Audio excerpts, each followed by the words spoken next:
Los árboles se agitaban como queriendo rebelarse contra el régimen. El golpe de Estado había sido todo un éxito. Las tropas del general Pedro del Olmo habían conseguido doblegar con cierta facilidad el orden constitucional imperante en esos tiempos. España y Portugal se transformaron en apenas una semana en un lugar inaccesible para el resto de los mortales. Este militar, rodeado de un nutrido grupo de afines, incluidos algunos científicos, lograron fabricar un virus mortal del que no se conocía antídoto alguno y que, tras mostrar su eficacia en los países cercanos, persuadió al mundo entero para no inmiscuirse en sus fronteras. De este modo, la península ibérica era inexpugnable, convirtiéndose en el espacio absolutista del perturbado dictador. Se retiraron las antenas, la televisión, la radio, los periódicos y todo vínculo técnico o cultural con el exterior. La nación se rebautizó como Suralia. Pasaron los años, las décadas y todo seguía igual. Desde que salió la ley de prohibición sobre la lectura, en el país era literalmente imposible encontrar un libro en ningún sitio. Años atrás, había sido requisado de los domicilios por orden gubernamental todos los manuscritos anteriores al golpe. Los acólitos del militar golpista se afanaban en la labor. Las librerías se transformaron en poco tiempo en instrumentos mediáticos del régimen donde se podían encontrar modernas ediciones sobre los mandamientos fundamentales del gobierno. Todo estaba encorsetado y reducido a la utilización de los medios establecidos por el mando supremo. Así, la literatura se convirtió en el sustituto de las drogas. Al haber desaparecido los psicotrópicos en su forma estandarizada, aparecieron los bookies. Estas personas pasaron a ser los auténticos camellos del lugar. Se dedicaban a trapichear con viejos manuscritos que luego vendían en el mercado negro. Era tan difícil encontrar novelas, ensayos o biografías que un Quijote o un Cien años de soledad podía costar una verdadera fortuna. De hecho, los bookies habían creado imprentas clandestinas en las que imprimían clásicos en formato bolsillo para el consumo diario del personal. Pero aún así, encontrar uno de ellos no resultaba nada fácil. Los traficantes de libros corrían un riesgo importante, ya que si las autoridades les encontraban material de ese tipo, se enfrentaban a penas de cárcel realmente severas. Las leyes del régimen especificaban claramente que por cada ejemplar que se poseyese, se te aplicaban 2 años de confinamiento. Y si se trataba de una colección, podías pasar el resto de tu vida entre rejas. Los dirigentes del país estaban empecinados en que desapareciese la historia contemporánea al precio que fuese. Por otro lado, ya tampoco existía el cine. Las salas de exhibición se transformaron en lugares específicos para la realización de mítines del partido. Aquellos actos eran de obligado cumplimiento para la totalidad de la población, y en caso de ausencia uno de ellos, se debía justificar convenientemente el porqué de tu inasistencia. Por tanto, las películas en DVD habían sido convertidas en verdaderos objetos de deseo, aunque en realidad los reproductores multimedia también se requisaron en su momento. Los pocos que quedaban se escondían como valiosas joyas. Lorenzo y su novia Sara amaban la lectura y las películas. Ella guardaba en el desván de casa un arcaico Pioneer donde veía las pocas copias que iban consiguiendo con mucha dificultad. Estaban considerados en su círculo cercano como auténticos yonkis. En caso de ser detenidos, serían ingresados de inmediato en el Memory. Este lugar estaba destinado al reciclaje mental de los individuos que, como el régimen proclamaba, caían en las turbulentas garras de la lectura o en el terrible visionado de cine antiguo. Pero ellos corrían el riesgo a pesar de todo. Desde niños no conocían otra cosa que la represión, pero incluso así, Se habían habituado al consumo de productos culturales y les resultaba impensable no hacerlo. Sabían que muchos de sus amigos estaban en la cárcel por ese motivo. A pesar de ello, no podían prescindir de su uso. Sentados en uno de los bancos de la pequeña plaza del barrio, Lorenzo charlaba a hurtadillas con Sara. Ayer me pasaron la antología poética de Leopoldo Panero. Auténtica droga dura, chica. No jodas, exclamó Sara. Sin joder, pequeña, me lo pasó ayer uno de los bookies del centro. A ver, Lorenzo, tenemos que tener mucho cuidado. La semana pasada cogieron a más de 100 compañeros y se oye por ahí que los han llevado al Memory, de cabeza. Ya sabes lo que se dice de ese sitio. Mira, Sara, ya sé que en el Memory te dejan chalao. Ya sé que es un chalamiento para toda la vida, pero también sabes que me resulta imposible bailarles el agua a esta panda de cabrones. Es superior a mis fuerzas. Coño, Lorenzo, a mí me pasa lo mismo, pero no quiero pasar el resto de mi vida en el trullo. En aquel tiempo casi todo estaba prohibido. Además, desde todas las instancias gubernamentales se alimentaba con ahínco la denuncia de cualquiera que tuviese material subversivo. Existían premios mensuales para las personas que delataban al de al lado, que consistían en vacaciones pagadas o regalos de todo tipo. Cuando un ciudadano notificaba la existencia de algún vecino con libros o vídeos, obtenía unos días de relax en lo que la administración denominaba el paraíso, una isla cercana donde los agraciados con dicha recompensa disfrutaban de la gratuidad de todo cuanto existía en ella, incluido el servicio de los llamados rescatados. Esos desgraciados pasaron por el Memory e indiscutiblemente fueron modificados a base de distintos métodos. Se oían verdaderas aberraciones sobre la cuestión.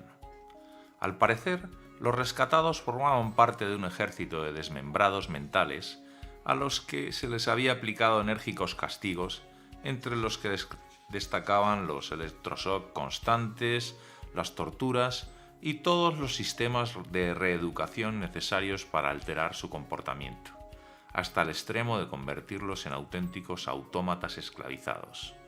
El régimen conseguía dominar su voluntad hasta el punto de someterlos sexual e intelectualmente.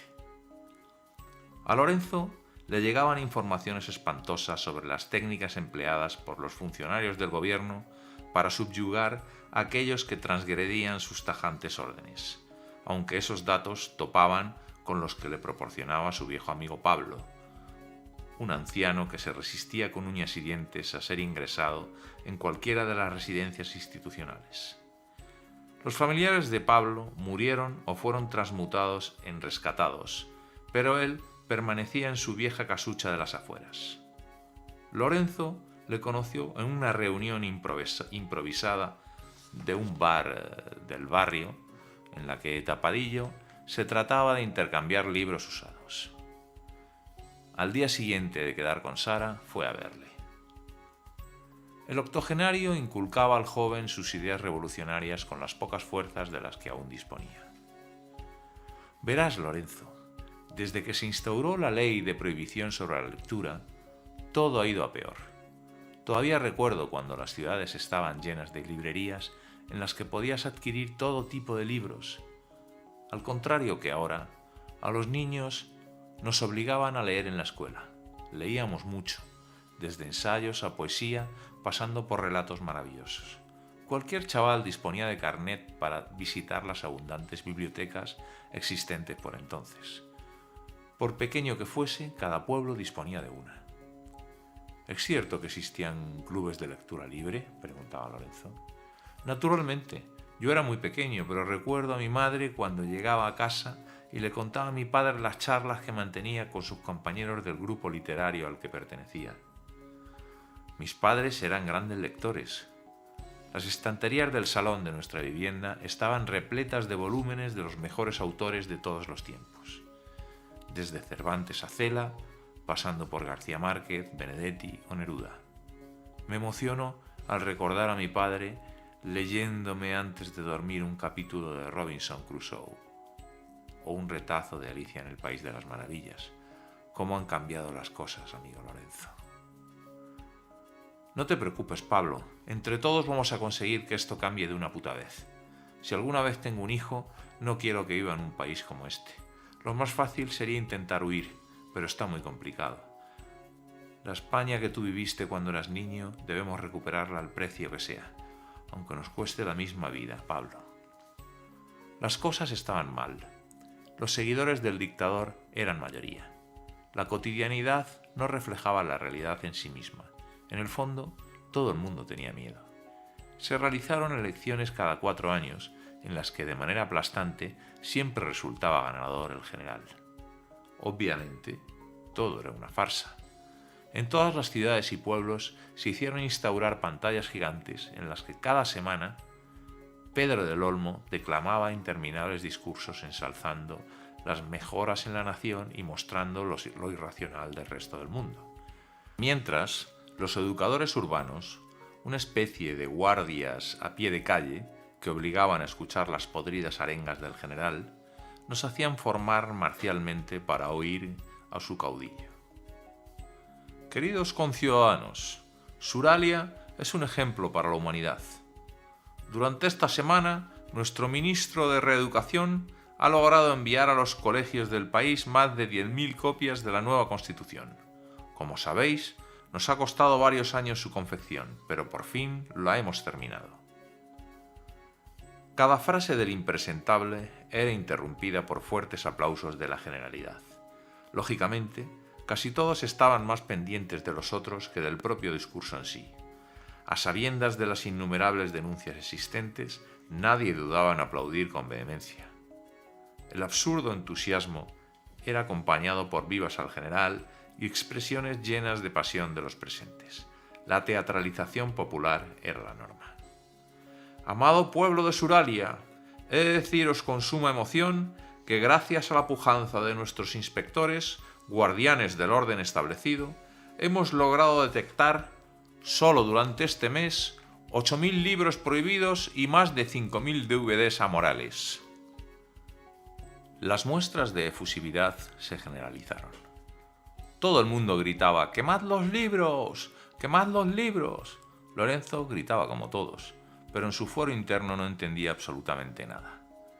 La gente se había vuelto loca. Mientras, Sara se dedicaba a intentar conseguir en el mercado negro alguna vieja película para la noche. Tenía varios bookies fijos, aunque últimamente no lograba contactar con ninguno de ellos.